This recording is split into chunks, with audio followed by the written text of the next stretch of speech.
To say that Zygarde is a disappointment would almost be an understatement. When compared to its legendary counterparts of Xerneas and Yveltal, this thing's stats are nowhere near as good. In terms of pure base stats, both Xerneas and Yveltal have BSTs of 680, whereas Zygarde's base stat total is only a measly 600. Which is pretty good for most Pokemon, but compared to the third member of other legendary trios, this is incredibly underwhelming.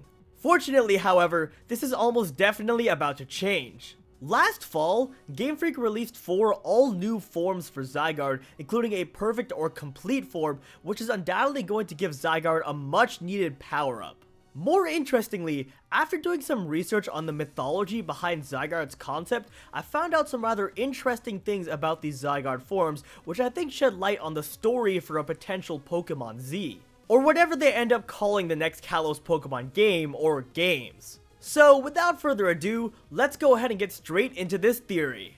First, I want to start with some rather basic information on the Kalos legendary trio that is generally pretty well known. For those of you who aren't aware, Xerneas, Yveltal, and Zygarde are actually based off Norse mythology. Specifically, in Norse mythology, there's a huge world tree known as Yggdrasil, which is home to 3 guardians. A bird who sits at the top of the tree, a deer who resides in the soil of the tree, and a serpent or snake who lives in the roots of the tree.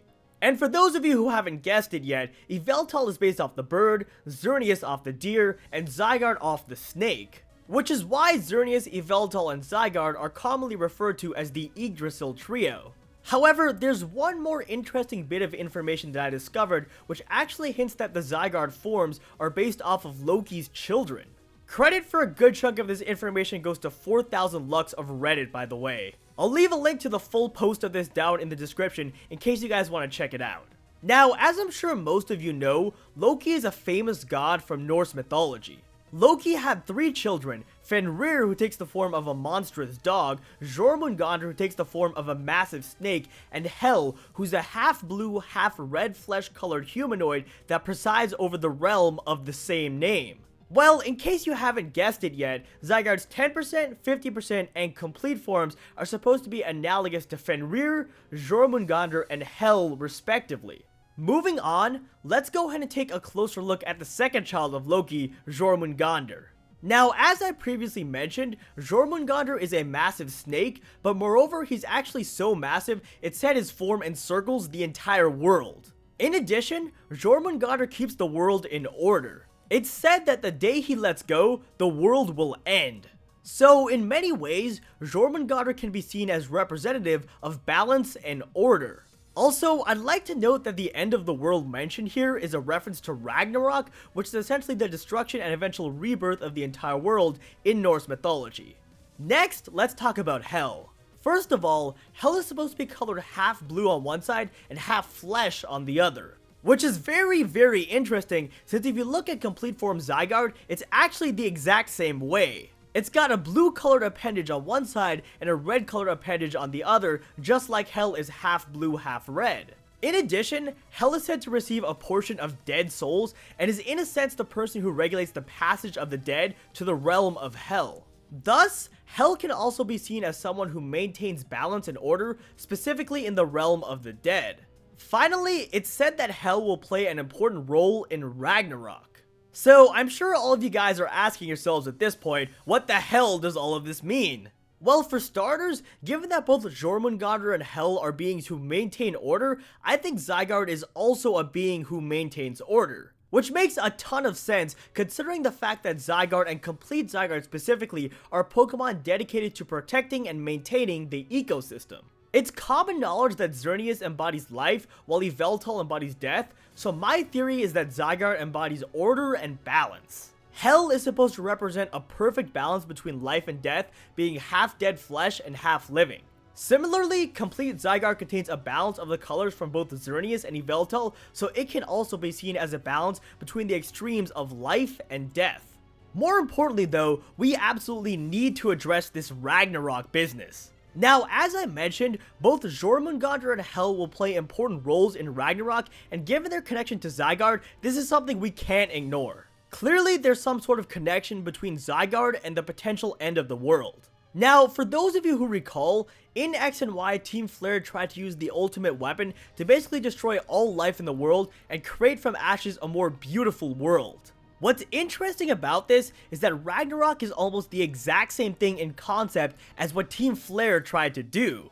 And obviously when you fail at something, you try again, right? Which means it's definitely not out of the realm of possibility that Team Flare will come back in some way in Pokemon Z to bring about Ragnarok for the second time.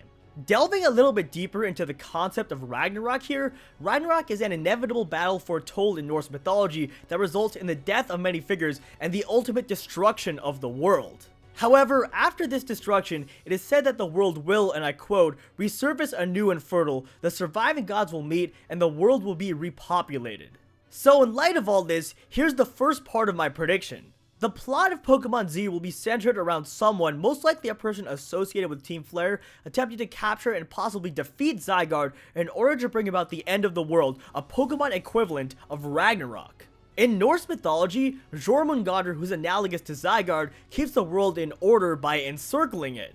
My theory is that Zygarde functions in a similar way and is the keystone that keeps the Kalos region in order. Thus, I predict the plot of Pokemon Z to go something like this. First, Team Flare will draw out Complete Form Zygarde by somehow threatening the ecosystem, since we all know Complete Zygarde appears only if there's some sort of major threat to the ecosystem.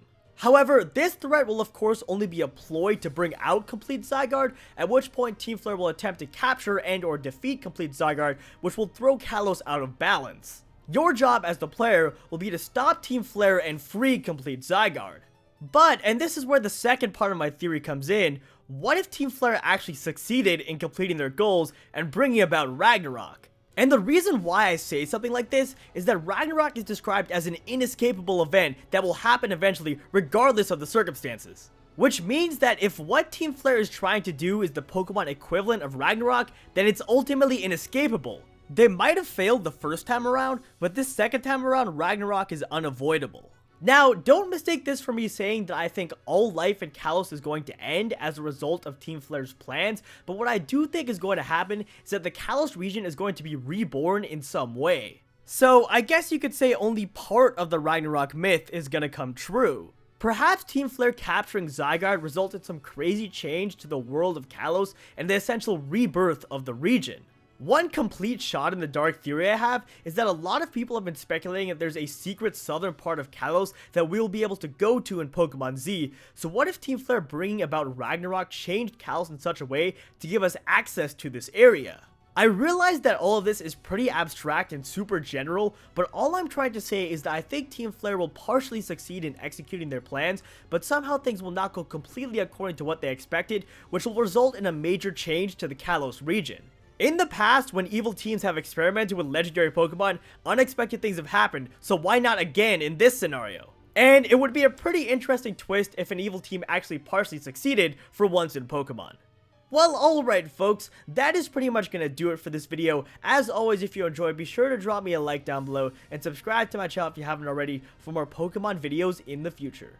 Also, be sure to let me know your thoughts on this theory as well as what you think of Zygarde's backstory, since all of that was very interesting. Otherwise, I hope you all have an awesome rest of your day, and I will see you in my next video.